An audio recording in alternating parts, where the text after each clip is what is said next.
When I was a boy, I received a fairly consistent expectation about how I was expected to behave. Whether it be at home or at school or even at church or in some other area of life where there were adults who had responsibility over me, there was a standard and consistent level of behavior that was expected of me. Tell the truth and be honest. Work hard and do your best. Do to others as you would like them to do to you. Don't say unkind things or use bad language. In interacting with young people, I find some of these same things are still being taught today.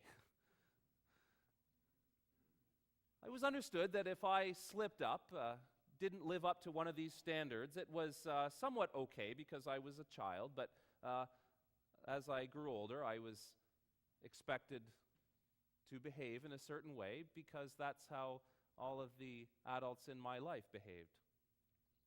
Well, when I became an adult and began interacting with adults on an adult level, I found that this is not always how adults behave, at least not as often as I'd been led to believe. In fact, sometimes our behavior as adults is so substandard that it can be very difficult for someone to do or say the right things. Sometimes we put a pressure on people not to behave well so that they will be at our level and not make us feel bad for how good they are. Sometimes it can take a great deal of courage for any one of us in any number of situations to do or to say the right thing. Some of you may remember a novel by Tom Clancy of the 1980s called A Clear and Present Danger. A few years after it was published, it was made into a movie, quite an entertaining one. And in that story, tells the account of the war on drugs. And in the course of unfolding events, the White House thinks of cutting a deal with one of the Colombian drug cartels. They will favor this particular cartel, and therefore that cartel will be able to defeat the other cartels. And violence between warring drug gangs will come to an end. This cartel will then allow the authorities to make the occasional seizure of drugs or the occasional arrest, and therefore it will look to the public like the government is making a difference. All the while, the remaining cartel is able to act with relative impunity. In a tragic case of life imitating art, a recent documentary film has made a very compelling case that the U.S. government has cut just such a deal with the Sinaloa cartel of Mexico. There was a special agent in the Bureau of Alcohol, Firearms, and Tobacco, the ATF, and he was charged with tracking guns that were deliberately sold to Mexican drug dealers as a kind of bait. But he was becoming ever more frustrated as he and his colleagues were not allowed to stop the guns or to make arrests, as it would have often been very easy to do so. For him, a line was crossed when one of these illegally smuggled guns was used to kill a U.S. Border Patrol agent. And he reported what he knew up the chain of command.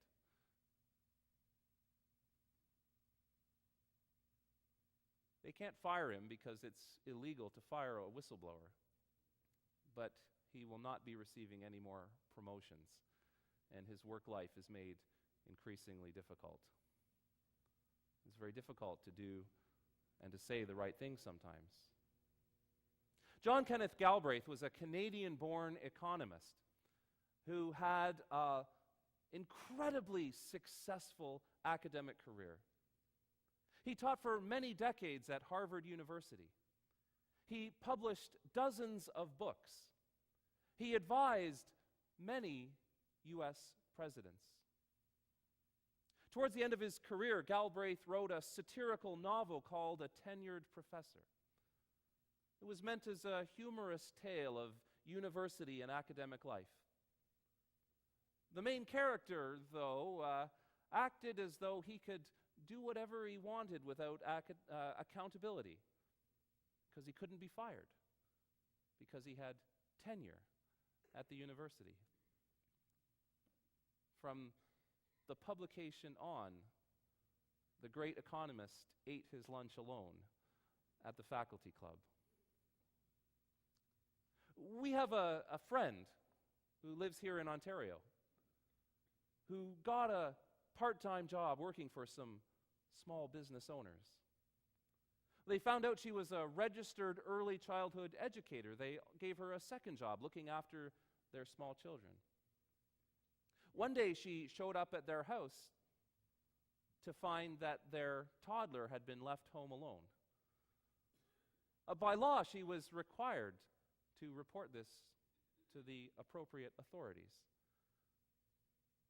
And she wrestled with the decision of whether or not she should actually do so on a number of different levels.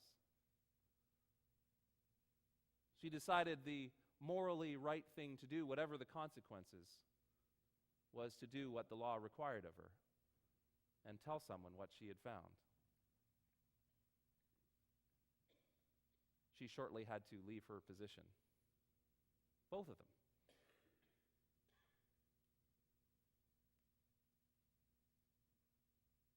Jesus was someone who blew the whistle on the sin of the world.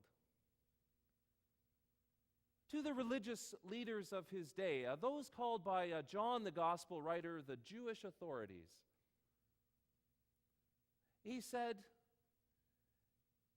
"You have these rules which God has given you, and you seem to be more interested in the outward appearance of following these rules so that others will think you are righteous. Meanwhile, in your hearts you do wrong. And you overlook the suffering of the poor and the oppressed in your midst." He said to them, "God has given our people good news which is for all the world. And instead you have tried to hoard that good news for yourselves." When they'd finally had enough of him, they handed him over to the Roman governor Pilate to be put to death. Interesting how they thought they would find themselves in a morally superior position by handing him over for someone else to do that horrible deed than simply by doing it themselves. To me, and probably to you, it looks like the same thing. And then he went on trial before the Roman governor. And Pilate said something like this to him: "These people say that you're a wannabe king and that you might be some kind of rebel leader. Now, you don't look like that to me, so why don't you just tell me your side of the story and I'll let you go?" And Jesus answered saying, "Well, in fact, my kingdom is not of this world.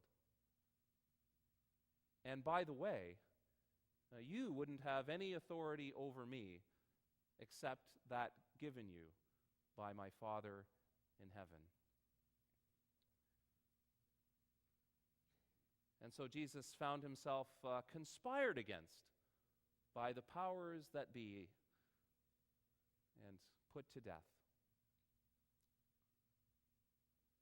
There may be times in your life, as there are in mine, when I have sought my own advantage, my own safety, security, or prosperity at the expense of someone else.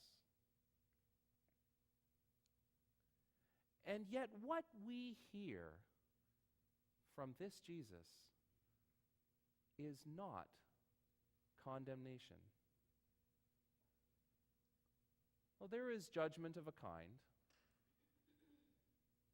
but also mercy and love, and above all, forgiveness, a total forgetting of our wrongs. What do we hear from him in his last words hanging there on the Roman cross except some of these? In prayer to God, Father, forgive all of these, for they don't really understand what they're doing. And for we who are his followers, we know somehow and for some reason that we can't explain, in and through this one, this righteous and faithful one, all of our wrongs have been forgiven and forgotten by God. We are credited with his wonderful righteousness and faithfulness and love. May we have the grace of God to receive this good news with thanksgiving and joy. And what is more, to have the courage to blow the whistle for God's grace and love for all the world to hear. Amen.